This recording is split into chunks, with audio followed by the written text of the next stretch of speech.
नमस्कार दोस्तों। यूं तो 5 राज्यों के नतीजे 3 दिसंबर को आएंगे। 30 तारीख को परसों शाम जब तेलंगाना में वोटिंग हो चुकी होगी तो देर शाम एग्जिट पोल से पांचों राज्यों के रुझान का अंदाजा लगेगा। एक अनुमान होगा कि क्या तस्वीर बन रही है। और आज तेलंगाना में चुनाव प्रचार का आखिरी दौर था जो खत्म हो गया। जब ये वीडियो आप देख रहे होंगे तब तक चुनाव प्रचार खत्म हो चुका होगा। तेलंगाना में प्रधानमंत्री मोदी, अमित शाह, जेपी नड्डा, पूरी मशीनरी चुनाव प्रचार के आखिरी दौर में जुटी रही। और आज जब मैं वीडियो रिकॉर्ड कर रहा था उसके कुछ देर पहले राहुल गांधी, प्रियंका गांधी की सभा, रोड शो, रैली और पूरी ताकत बीआरएस यानी केसीआर, उनकी बेटी, उनके मंत्री और पूरी पार्टी लगी रही कि कैसे केसीआर की तीसरी बार वापसी हो, इसके लिए जनता तक पहुंचा जाए। तो क्या होने वाला है तेलंगाना में, क्या होने वाला है एमपी में, क्या होने वाला है छत्तीसगढ़ में, क्या होने वाला राजस्थान में, इस पर सबकी नजर है। और जैसा कि मैंने कहा, अंतिम तस्वीर तो 3 तारीख की सुबह 11, 12, 1 बजे तक ही पता चलेगी। लेकिन सबकी चूंकि जिज्ञासा है, इसलिए मैंने खास तौर से योगेंद्र यादव जी से अनुरोध किया कि एक बार आपसे बात की जाए, एक अनुमान, आकलन, विश्लेषण समझा जाए कि क्या दिशा हो रही है चुनाव की। और चुनाव जो कैंपेन जो खत्म हो चुका तेलंगाना में भी, चूंकि योगेंद्र यादव जी लगातार तेलंगाना में है, तो वहां से क्या तस्वीर दिख रही है, इसलिए मैंने अनुरोध किया हमारे साथ जुड़े। उनका अतीत सेफोलॉजी का है, लेकिन वो आजकल कहते हैं कि मैं समाज निर्माण में लगा हूं। सेफोलॉजी पास्ट है और भारत जोड़ो अभियान के तहत वो अलग अलग जगहों पर, अलग अलग राज्यों में जाते हैं और एक सामाजिक बदलाव की दिशा में, राजनीतिक बदलाव की दिशा में भी एक एक्टिविस्ट की तरह, एक कार्यकर्ता की तरह काम करते हैं। लेकिन अभी जैसा कि मैंने कहा, तेलंगाना में। तो शुरू करते हैं योगेंद्र यादव जी से बातचीत तेलंगाना से ही, कि सीधे, बहुत ज्यादा घुमावदार सवाल की बजाय सीधे, कि चूंकि आप तेलंगाना में हैं और चुनाव प्रचार खत्म हो गया, बहुत चर्चा हुई तेलंगाना की, खास तौर से बाकी राज्यों के साथ, कि तेलंगाना में जो केसीआर की तीसरी बार पारी की तैयारी बीआरएस के लोग या केसीआर कर रहे हैं, उस पारी को कांग्रेस रोक सकती है, ऐसी चर्चा दिल्ली से दिख रही थी तस्वीरों में। बीजेपी जो बाकी राज्यों में मजबूत है, कंटेंडर है, सरकार में है, वो उस तरह से स्थिति तेलंगाना में नहीं दिख रही। अब मैं सीधे पूछता हूं, वहीं से शुरू करते हैं कि तेलंगाना में आपको क्या तस्वीर दिख रही है, योगेंद्र यादव जी? अजीत भाई, आज से 2 महीना पहले अगर आप मुझसे पूछते ये जो 4 बड़े राज्य जिसमें चुनाव हो रहे हैं, तो मैं कहता कि सबसे ज्यादा संभावना कांग्रेस की छत्तीसगढ़ में है और सबसे कम संभावना तेलंगाना में बताता उस वक्त। और मैं 2-3 महीने पहले तक मेरा मानना था कि अगर कांग्रेस एक रेस्पेक्टेबल सेकंड आ जाती है, यानी कि हारेगी तो सही, लेकिन अगर सम्मानजनक स्थिति आ जाती है तो बहुत संतोष की बात होगी कांग्रेस के लिए। लेकिन आज अगर आप मुझसे पूछें तो मैं कहूंगा कि शायद इन चारों राज्यों में सबसे प्रबल संभावना कांग्रेस की तेलंगाना में हो गई है। तो बहुत ही एक ड्रामेटिक टर्न हुआ है जो आमतौर पे हम देखते नहीं है। कभी कभार 8-5-7 साल में एक आधी बार ये चीज देखने को मिलती है कि एक नाटकीय परिवर्तन तेलंगाना के मूड में हुआ है। वो तेलंगाना जहां 2018 के विधानसभा चुनाव में बीआरएस, जो पहले टीआरएस हुआ करती थी, उसको 119 में से 88 सीट मिले थे, लगभग 90 सीट। और कांग्रेस के मुकाबले कांग्रेस का कोई 28% वोट था और उनका 47% वोट था। इतना बड़ा फासला था। तो कहां कांग्रेस की 19 सीटें और कहां टीआरएस की 88 सीटें? जी, और वो तेलंगाना जहां 2019 के लोकसभा चुनाव में ऐसा लगा था कि अब तो मुख्य प्रतिद्वंदी के रूप में बीजेपी आ रही है, कांग्रेस नहीं आ रही, क्योंकि बीजेपी को 4 सीट भी मिल गई, 4 सीटें मिली थी। और लग रहा था कि जो पश्चिम बंगाल में हुआ वो कहानी तेलंगाना में दोहराई जाएगी, यानी कि मुख्य जीतेगी टीआरएस, मुख्य प्रतिद्वंदी के रूप में कांग्रेस पीछे रह जाएगी और अब बीजेपी आएगी। कुछ ये माहौल बना था। और लोकसभा, और पिछले बार जब भारत जोड़ो यात्रा की तैयारी में मैं गया तो लोगों ने कहा, भैया यहाँ तो बीजेपी नंबर 2 पे आ रही है, तुम किसकी बात कर रहे हो। लेकिन भारत जोड़ो यात्रा के बाद माहौल बदला। उसके बाद कर्नाटका चुनाव हुए, जिससे कि बिल्कुल एक हवा तेलंगाना में भी घुसी है उसकी। और जब इस वक्त मैं तेलंगाना में हूँ, आज वापस आ चुका हूँ, लेकिन पिछले कई दिनों तक मैं तेलंगाना में ही था। वहां मैंने, अच्छा, मुझे लगा आप हैदराबाद में, कोई बात नहीं, आज वापस आ गया। लेकिन पूरा जो घूमा तेलंगाना में सब जगह, उससे मेरी बिल्कुल स्पष्ट धारणा बनी है कि ये जो आमतौर पे कयास चलते रहते हैं ना, त्रिशंकु विधानसभा आएगी, फिर उसमें एमआईएम का क्या रोल होगा, क्या बीजेएस और बीजेपी मिलके अपना सरकार, बीआरएस और बीजेपी मिलके सरकार बनाएंगी, ये सब कयास वहां चल रहे हैं। मेरी समझ ये बनी, सही है गलत है ये तो 2-4 दिन में पता लग जाएगा, कि वहां कांग्रेस धड़ल्ले से सरकार बना रही है, बिल्कुल स्पष्ट बहुमत के साथ कांग्रेस आ रही है। क्योंकि चुनाव में एक बार जब आंधी चलनी शुरू हो जाती है तो वो फिर उसे रोकना लगभग असंभव हो जाता है। और मैंने तो जमीन पे जो हवा चलती देखी, मुझे बहुत हैरानी होगी अगर वो हवा रुक जाए, बावजूद इसके कि बीआरएस के पास असीम पैसा है इस चुनाव में डालने के लिए, बावजूद इसके कि केसीआर खुद बहुत लोकप्रिय वक्ता हैं, अच्छा बोलते हैं, बावजूद इसके कि केसीआर के विरुद्ध व्यक्तिगत नाराजगी नहीं है जनता में, लेकिन कुल मिला के जनता का एक भाव है, भैया तेलंगाना बना था, आपने बड़े बड़े वायदे किए, कुछ छोटी मोटी चीजें की भी आप, ऐसा नहीं कि लोग कहते हैं कि टीआरएस ने कुछ नहीं किया, लोग कहते हैं देखिए सड़क बनाई, करंट दिया, करंट का मतलब वहां बिजली होता है, वो जिसे आप और मैं करंट समझते हैं वो नहीं, कि आपने करंट दिया, आपने कुछ योजनाएं भी थी, रैयत बंधु योजना इत्यादि थी, लेकिन ये तो वो सब नहीं था जिसका वायदा आपने किया था। और जो आप कर सकते थे अब बस कर लिया, इससे फालतू अब आपके बस में नहीं, अब हम किसी और को मौका देंगे। इस भाव को लेके लोग बदलाव की तलाश में हैं, और कांग्रेस ने इतना जरूर कर लिया है कि अपने आप को उस बदलाव का सुपात्र के रूप में पेश कर दिया है कांग्रेस। अगर कांग्रेस अब न पेश कर पाती तो हो सकता है झक मार के लोग वापस बीआरएस को ले आते, लेकिन कम से कम मेरी समझ में जो मैंने जमीन पे देखा, लोग इस बार स्पष्ट मन बना चुके हैं, बीआरएस से कांग्रेस की तरफ बहुत बड़ा शिफ्ट हो रहा है। और अगर वो शिफ्ट जो मैंने अपनी आंख से देखा वो सही है, तो इसका मतलब है कांग्रेस को बिल्कुल स्पष्ट मेजोरिटी आ जानी चाहिए। अब एक सवाल है, जैसे आपने कहा साफ साफ शिफ्ट दिख रहा है, और आपने इसके पहले हवा और आंधी का जिक्र किया, तो इसकी वजह क्या है? मैं इसको समझना चाहूंगा कि जहां सही आपने आंकड़ों का जिक्र किया कि जहां 2018 में 88 सीटें मिल गई और 47% लगभग वोट मिल गया बीआरएस को, टीआरएस जो भी कहें, और कांग्रेस उनके मुकाबले सिर्फ 19 सीटें पाई। लोकसभा में बीजेपी, जिक्र किया आपने कि 4 सीटें हासिल की, बीजेपी का उठना, और ग्रेटर हैदराबाद नगर निगम में बीजेपी की जबरदस्त कामयाबी, जिसका जिक्र बहुत हुआ कि लोकल बॉडी में बीजेपी ने झंडा बुलंद कर दिया। तो फिर ये शिफ्ट की वजह क्या है कि बीजेपी का उठान ढलान की तरफ आया, और कांग्रेस जो उस तरह से मजबूत नहीं दिख रही थी, वो अचानक आपके हिसाब से आंधी और हवा जिसका जिक्र कर रहे हैं आप? देखिए बुनियादी बात है लोगों का बीआरएस से एक तरह से गुस्सा तो मैं नहीं कहूंगा, पर एक लोगों का अब मन उठ गया है कि भाई जितना इन्होंने करना था कर चुके। जैसे मैंने कहा, केसीआर से नाराजगी नहीं है, लेकिन जो पूरा तंत्र इन्होंने खड़ा किया है उससे लोगों में बेहद नाराजगी है। तंत्र का मतलब इनके इर्द गिर्द जितने भी नेता हैं, भयानक भ्रष्टाचार के आरोप हैं, और इनके जो एमएलए एमएलए लोगों से बेहद नाराजगी है लोगों के मन में। तंत्र का ये भी मतलब है कि सरकार की जितनी भी तमाम योजनाएं आई, उसमें एक दो योजनाओं को छोड़ के रहे तो बंधु जैसी सफल योजना रही है जिसमें सबको मिला है, लेकिन बाकी तमाम चाहे दलित बंधु योजना हो, जितनी भी अन्य योजनाएं हैं, उसमें इन्होंने अपने पसंदीदा लोगों को तो कुछ दे दिया, बाकी को कुछ नहीं दिया। इन सब चीजों के चलते, और खास तौर पे तेलंगाना की जो नई पीढ़ी है, जो नौजवान है, उनमें जो बेरोजगारी के सवाल पे आक्रोश मैंने देखा, कहा कि ये क्या आपने स्वर्णिम तेलंगाना देखा, देने का ख्वाब दिया था, ये स्लोगन था स्वर्णिम तेलंगाना। स्वर्णिम तेलंगाना के नाम पे आपने बेरोजगारी पकड़ाई हमें।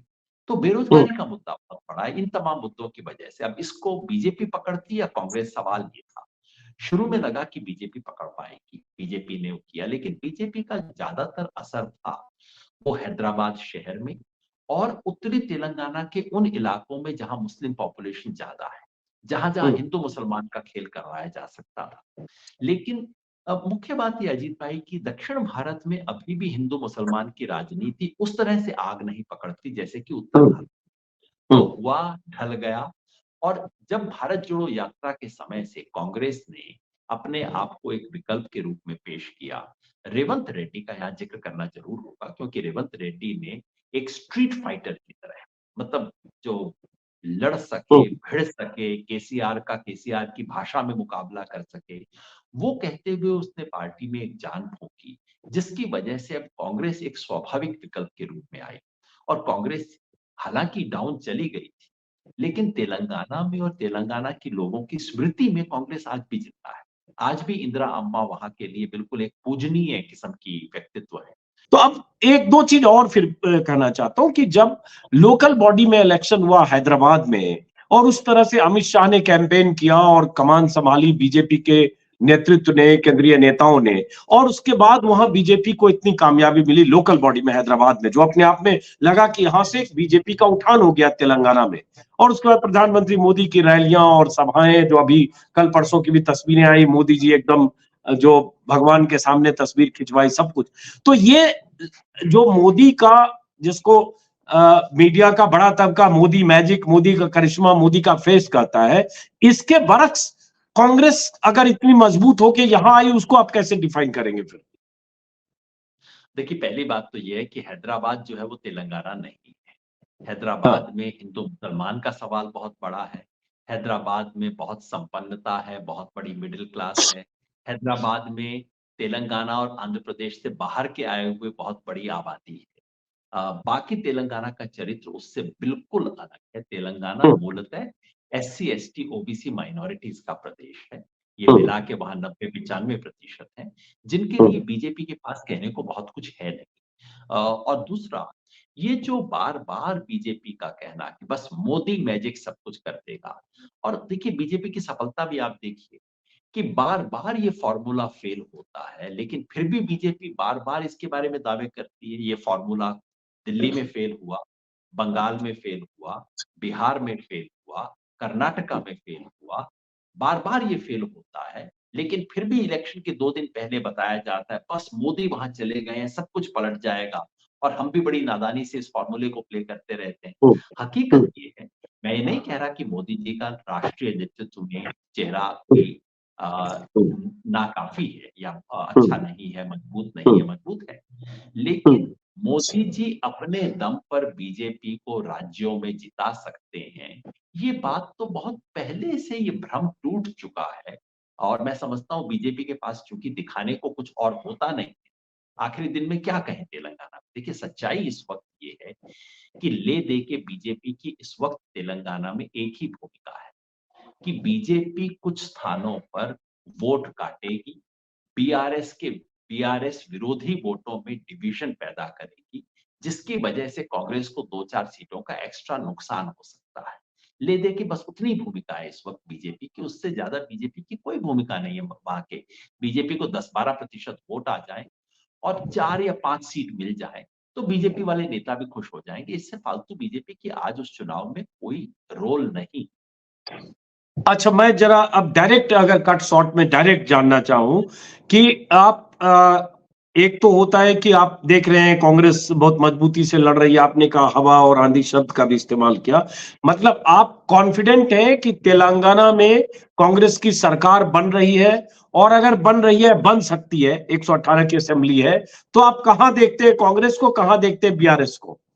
बीजेपी के लिए तो आपने बता दिया। देखिए, वो जो सीटों की भविष्यवाणी करने वाले काम के लिए तो एक अच्छा सर्वेक्षण चाहिए, जो मेरे हाथ में नहीं है। जी। जब मैं कहता हूँ स्पष्ट बहुमत, तो जाहिर है 60 से तो ऊपर आएगी, तभी स्पष्ट होगा। और बीजेपी को देखते हुए सब लोग कहते हैं कि भैया देखिए, आखिरी मिनट पे कांग्रेस की सरकार को रोकने के लिए बीआरएस के साथ बीजेपी भी मिल जाएगी, और देखना एमआईएम भी इनके साथ घुली मिली है। बिल्कुल एमआईएम और बीआरएस का एक संबंध रहा है, तो सब घुल मिल जाएंगे, और कहते हैं देखना 2-4 को तो वैसे ही खरीद लेंगे। तो जब मैं कहता हूं कि स्पष्ट बहुमत, तो ये तो इसका मतलब ही है कि केवल 60 नहीं, मैं समझता हूं 65 वगैरह से तो ऊपर आएगी ही आएगी कांग्रेस। जिस तरह की आंधी मैंने कुछ इलाकों में देखी, उससे तो लग रहा था कि उससे भी बहुत ऊपर जाएगी। लेकिन जैसा मैंने कहा कि एक स्पष्ट सीटों की भविष्यवाणी करना शायद उचित नहीं होगा, क्योंकि उस तरह का एग्जैक्ट थर्मोमीटर मेरे पास है नहीं, जो एक जमाने में लेके चलता था। वो ना हो और मैं उस तरह की भविष्यवाणी करूँ, अपने आप में ठीक बात नहीं होगी। लेकिन इतना जरूर कहता हूं कि अगर कांग्रेस को कोई 60-65 से कम सीट आई तो मुझे बेहद हैरानी होगी, लगेगा कि नहीं यार, कुछ लगता है नब्ज पकड़ना भूल गए। सिर्फ वही।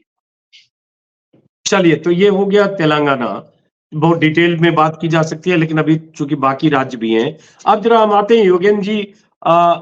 राजस्थान, एमपी, छत्तीसगढ़, इसमें कहां से आप शुरू करना चाहते हैं, वहीं से बात करते हैं संक्षिप्त में, ताकि उसका आपका अनुमान, आकलन, विश्लेषण क्या है, एक बार दर्शकों को समझ में आए। तो किस स्टेट को आप पिक करना चाहेंगे पहले? मध्य प्रदेश से शुरू करें। मध्य प्रदेश में जी मैंने काफी समय भी जी लगाया और मेरी जी। समझ थी। आज चुनाव हाँ से 4 महीना पहले अगर आप मुझसे पूछते तो मैं हाँ कहता भैया ये कोई मैच है ही नहीं। हाँ जनता तंगाई बैठी है, बदलाव चाहती है। और अगर हाँ क्रिकेट की भाषा में कहें तो ये मैच तो हाँ 40वें ओवर तक तो खत्म हो जाना चाहिए, उससे फालतू का मैच है नहीं। हाँ आज से 4 महीना पहले स्थिति थी। हाँ लेकिन ऐसा लगता है कि चुनाव के नजदीक आते-आते कांग्रेस इसको 45वें, 46वें, 48वें ओवर तक ले गई है, जिसकी कोई खास वजह नहीं थी। ऐसा करना नहीं चाहिए था क्योंकि ये चुनाव बहुत पहले से समेटा जा सकता था। लेकिन कुल मिला के यदि आप मुझसे आज भी पूछें, तो मुझे लगता है कांग्रेस आगे रही है। बावजूद इसके कि आखिरी 10 ओवर में बहुत अच्छी बैटिंग नहीं की है। लेकिन कुल मिला के कांग्रेस आगे रही है और मध्य प्रदेश में चूंकि कोई तीसरी फोर्स तो है नहीं, तो आगे रहने का स्पष्ट मतलब है कि कांग्रेस बहुमत पाएगी। लेकिन वो बहुमत इतना बड़ा नहीं होगा जैसा कि हो सकता था। सच कहूं तो एक स्टेज पे तो मुझको लग रहा था कि 230 में से कांग्रेस 140-50 सीट धड़ल्ले से ला सकती है। इतना स्पष्ट लोगों का मन बन गया था जमीन पे। जमीन पे जब मैं घूम रहा था, तो लोग कह रहे थे कि देखिए साहब 18 साल हो गए, अब बस, अब और कुछ नहीं। और उधर कांग्रेस की तरफ से कम से कम और कुछ हो ना हो, एक स्पष्ट चेहरा था। कांग्रेस का एक नेता था, तो कोई वो चक्कर भी नहीं कि ये बनेगा या वो बनेगा। कमलनाथ का चेहरे लेके कांग्रेस लड़ रही थी और जनता कांग्रेस को जिताने को बिल्कुल तैयार बैठी थी।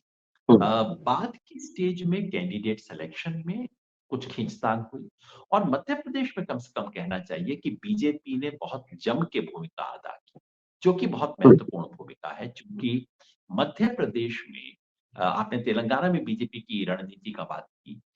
तेलंगाना में तो उससे कुछ बहुत हासिल नहीं होगा, लेकिन मध्य प्रदेश में बीजेपी का संगठन कोई सामान्य संगठन नहीं। इस संगठन की जड़ 1950 के दशक में है, 60 के दशक में है। बहुत पुराना संगठन है और बीजेपी ने अपनी ताकत भी झोंकी, अपने बड़े-बड़े मंत्रियों को पकड़-पकड़ के दिल्ली से भेजा वहां कि जाओ चुनाव लड़ो। और बीजेपी ने अपनी रणनीति भी लगाई। चुनाव अपने कैंडिडेट सिलेक्शन करने में बीजेपी ने कहीं समझदारी दिखाई है। इस सब का कितना और एक अंतिम मौके पे शिवराज चौहान ने जो लाडली बहन योजना वाला कार्ड खेला, जिससे महिलाओं के अकाउंट में सीधा पैसा गया, इन सब से बीजेपी को कुछ फायदा हुआ होगा। मेरी समझ आज भी है कि उन सब से चुनाव पलटेगा नहीं। हाँ, बीजेपी की जो हार है उसका फासला कम हो जाएगा और कांग्रेस की जो बहुत बड़ी जीत हो सकती थी, बहुत बड़ी नहीं, अब एक सामान्य जीत हो जाएगी। ऐसी मेरी अभी भी समझ है। लेकिन अब तो कुछ ही दिनों की बात है, हमें एग्जैक्ट पता लग जाएगा। जी। तो जैसे 130 की, 230 की माफ करिए असेंबली है, 114 पिछली बार भी कांग्रेस को मिली थी। खैर किसी ढंग से सरकार बन गई, लेकिन उसके बाद सरकार कैसे हटाई गई दुनिया के सामने जग जाहिर है। तो इसका मतलब आप कह रहे हैं कि 130-40 आपको दिखता था, जो अब उस तरह से नहीं है, जो भी आपने जिसकी व्याख्या की। इसका मतलब कांग्रेस 118, 20, 22 कुछ भी हो सकती है, अगर बहुमत के आंकड़ा से ज्यादा देखें तो, नेक टू नेक। अजीत भाई, इतना सटीक सीटों का मूल्यांकन करना संभव नहीं होता। लोग जी बहुत कॉन्फिडेंस से कह तो देते हैं और मैं हैरान होता हूं जो लोग इतना विश्वास दिखाते हैं कि 118, 122 हैं। दरअसल क्या होता है कि इतने बड़े राज्य में एक आधा प्रतिशत वोट इधर से उधर हो जाए तो 8-10 सीट इधर से उधर हो जाए। मैं जो कह रहा हूं मोटा ये कि पहले तो मुझे लग रहा था कि 140 से ऊपर बड़े धड़ल्ले से ले जाएगी कांग्रेस। अब लगता है कि वो नहीं, उससे कुछ नीचे रहेगी। लेकिन फिर भी मेजॉरिटी से ऊपर रहेगी। अब इसका जो भी आप अपना अंदाजा लगा सकते हैं, क्योंकि देखिए एक झूठा प्रिसिजन नहीं करना चाहिए। सही बात। आप हम जैसे लोग जो सड़क पे घूमते हैं, आप हाथ लगा के ये तो बता सकते हैं कि बुखार है। लेकिन अगर कोई ये पूछे कि 102.9 है या 103.4 है, तो आप कहेंगे भैया थर्मामीटर लगा के देख लो। ये मैं नहीं कह सही सकता। बात। बुखार है, तेज है, इतना तो कह सकता हूं। जी। सही बात। और एक अहम बात आपने सही कहा योगेंद्र जी कि आधा % से सीटों में बहुत फर्क आता है। उसकी मिसाल तो 2018 का राजस्थान इलेक्शन है। आधा फीसदी वोट कांग्रेस को ज्यादा थे और कांग्रेस को 26 सीटें ज्यादा मिल गई, 99, और आधा फीसदी कम बीजेपी को, और बीजेपी 73 पर अटक गई। कोई सोच सकता है आधा फीसदी से क्या होगा, बट आधा फीसदी से 26 सीटों का फासला हो गया। ये आपने सही कहा। और हम सब लोग भी द्वंद में होते हैं सर। मैं जैसे 25 दिन राजस्थान घूम कर आया, तमाम लोग पूछ रहे क्या होगा क्या होगा। मैंने कहा कि भाई राजस्थान में पहले 33 जिले थे, अब अशोक जी ने 50 से ज्यादा बना दिए, गहलोत साहब ने।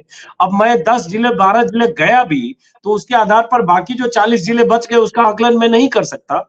और कई बार मैं वही से सर ये भी मानता हूं कि एक विधानसभा में 3 लाख 2.5 लाख वोटर है, 50 लोगों से मिलकर भी नहीं अंदाजा लगा सकते क्या होगा। तो ये एक द्वंद है। आप बहुत ईमानदारी से उसको मान रहे हैं। अब वापस हम आते हैं सर इसके बाद कट शॉर्ट में ही राजस्थान या छत्तीसगढ़। तो छत्तीसगढ़ में क्या लगता है, जो सर्वे आ रहे थे शुरुआती दिनों में, जिन सर्वे में एमपी और छत्तीसगढ़ में, सारे सर्वे मोटे तौर पर छत्तीसगढ़ खास तौर से कांग्रेस की सरकार की वापसी की दिशा लगातार आ रही थी। आपको क्या दिख रहा है अब तक? अजीत भाई, पहली बात तो ईमानदारी से ये कि मैं छत्तीसगढ़ में घूम नहीं पाया। जी। बाकी राज्यों में मैं घूमा, बहुत समय लगाया, लोगों से बातचीत की। छत्तीसगढ़ में मेरी भी आपकी वाली धारणा थी कि नहीं, ये तो जीती जिताई राज्य है कांग्रेस के लिए, इसमें कितना घूमने की आवश्यकता है। हमारे साथी वहां काम कर रहे थे। जी। ये बात सही है कि आखिरी दिनों में ये खबर आई कि भाई मामला ज्यादा नजदीकी का हो गया है। खबर ये आई कि जो छत्तीसगढ़ का सेंट्रल इलाका है, जो बीजेपी के लिए पहले भी मजबूत रहा है, वहां बीजेपी बहुत अच्छा परफॉर्म कर रही है। इसलिए जो दक्षिण और उत्तर के जो आदिवासी बहुल इलाके हैं, वहां कांग्रेस के बेहतर करने के बावजूद भी ये चुनाव काफी नजदीकी हो गया है, ऐसी खबरें आई। उस खबरों की पुष्टि कर सकूं या उसका खंडन कर सकूं, इस स्थिति में मैं नहीं हूं। मेरी अभी भी धारणा यही है कि चूंकि भूपेश बघेल ने एक दमदार सरकार चलाई, काम करने के साथ साथ प्रचार पर और उसकी एक राजनीतिक रणनीति बनाने पर काफी ध्यान दिया, जिसकी जरूरत थी। और आखिर आते आते केंद्रीय नेतृत्व ने उनकी और सिंहदेव साहब की दोस्ती भी करवा दी। तो जो पार्टी के अंदर फूट दिखाई देती थी, उसको भी ठीक किया गया।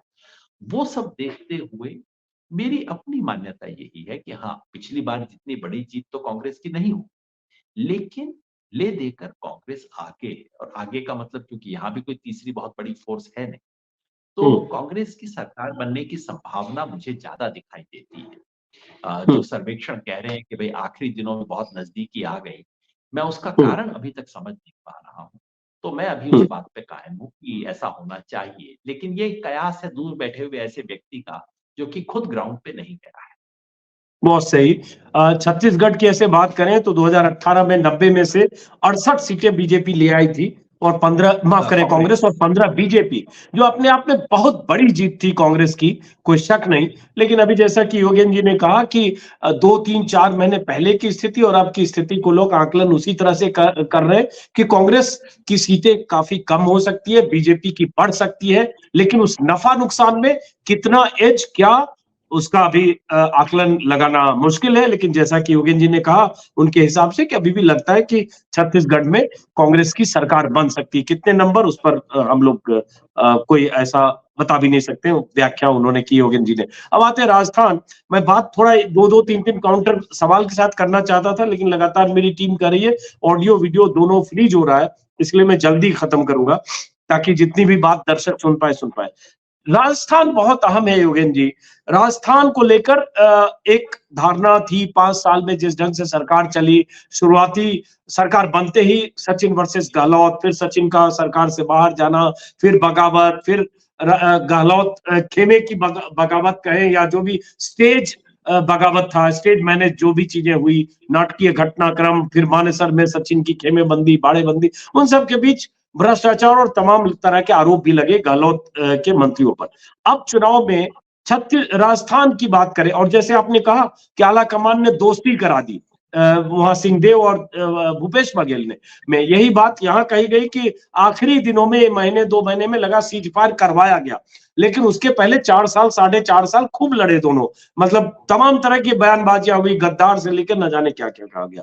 अब आज के परिदृश्य में जब राजस्थान में 199 सीटों पर वोटिंग हुई है, तो आप राजस्थान को कैसे देखते हैं?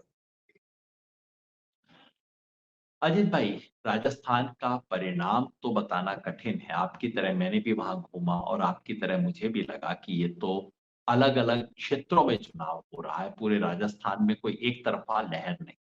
अगर जहां एक तरफा लहर होती है, वो आप पूरी कॉन्स्टिट्यूएंसी में 50 लोगों से बात करके भी पता लगा सकते हैं। लेकिन जब एक तरफा लहर नहीं होती है, तो वहां कोई प्रिसाइज अनुमान लगाना कठिन होता है। लेकिन कुछ बातें विश्वास से कही जा सकती है। नंबर 1, सरकार के प्रति एंटी इनकम्बेंसी का भाव नहीं। लोग बीजेपी के अपने वोटर भी कुल मिला के कहते हैं कि नहीं भाई, काम तो किया है गहलोत जी ने। और खासतौर पे उनकी जो चिरंजीवी योजना है, उनकी जो पेंशन योजना है, उन्होंने जो गिग वर्कर्स के लिए किया है, ऐसी तमाम चीजें एक बहुत महत्वपूर्ण डिक्लेरेशंस रहे। तो सरकार के प्रति एंटी इनकम्बेंसी नहीं। गहलोत जी की व्यक्तिगत छवि पॉजिटिव है जनता के मन में। और पता नहीं क्यों पायलट गहलोत का सवाल इस चुनाव के दौरान सबसे बड़ा सवाल के रूप में नहीं उभरा है। कम से कम 4 महीने पहले ही समझौता हुआ, लेकिन जनता के लिए वो एक तरह से सवाल दब गया।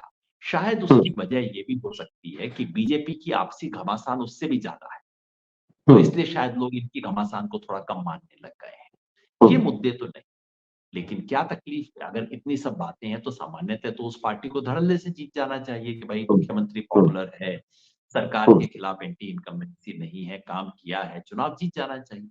लेकिन ऐसा हो नहीं रहा। दिक्कत 2-3 है। पहला, एमएलए के खिलाफ काफी गुस्सा है और तमाम एमएलए को दोबारा टिकट मिले।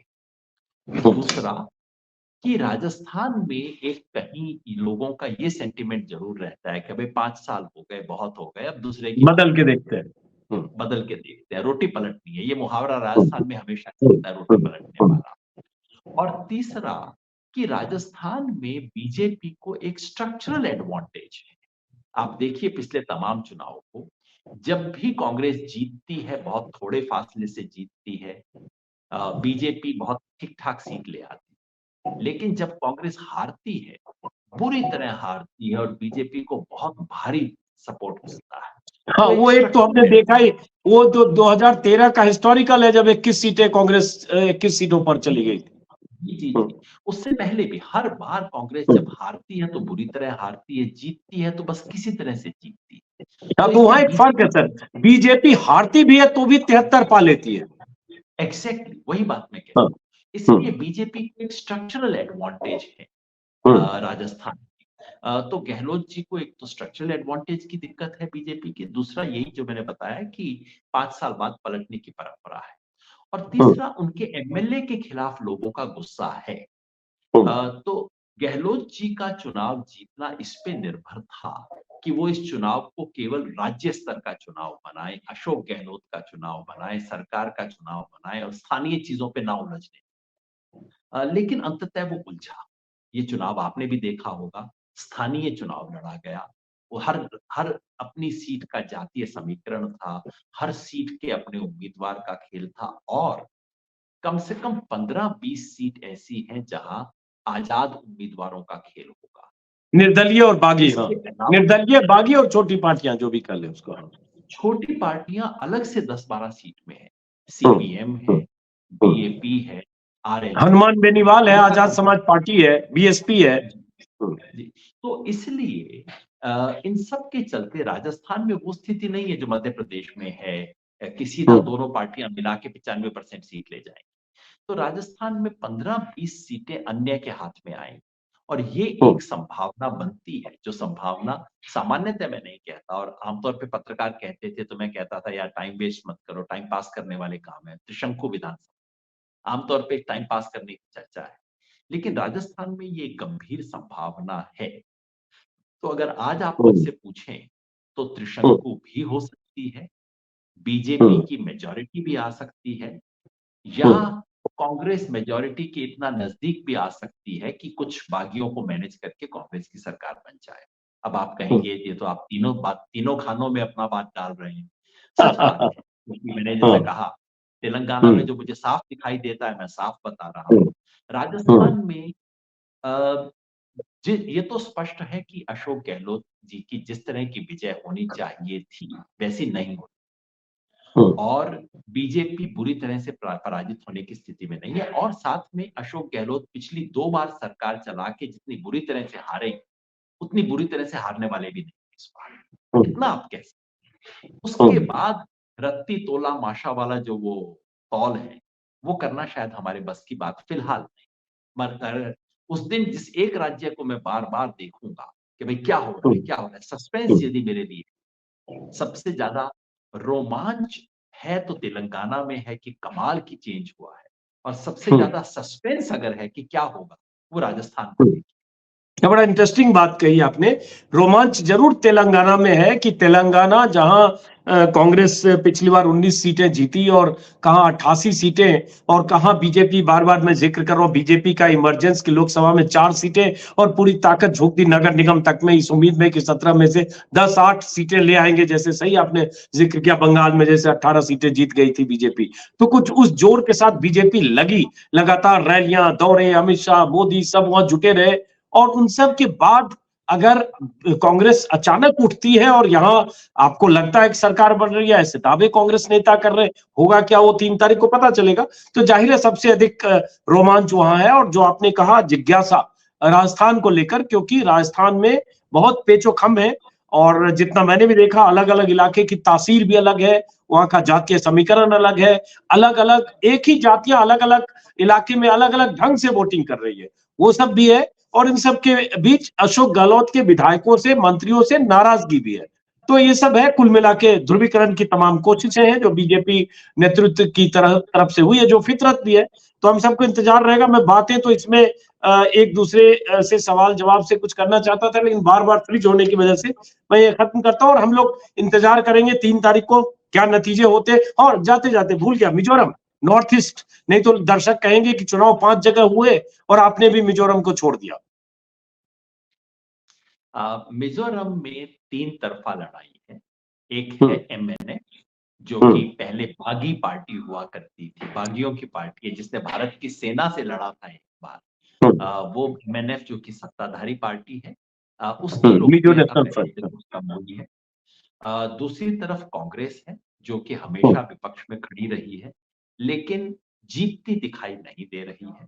और तीसरी वहां एक अलग मिजो पीपल्स फ्रंट ने मिजो एमआरपी करके एक नई पार्टी, कुछ सिविल सोसाइटी की पार्टी है जिसका दम थोड़ा सा बढ़ा है।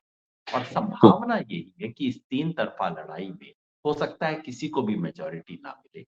एमएनएफ पहले की तुलना में डाउन हुई है, उसमें कोई शक नहीं। और दूसरी पोजीशन पे कांग्रेस की बजाय ये जो नया सिविल सोसाइटी ग्रुप आ रहा है उसके आने का ज्यादा गुंजाइश है। जोरम पार्टी करके जो है एमजेडपी, उसके आने की ज्यादा संभावना है। चलिए, बहुत बहुत शुक्रिया योगेन जी।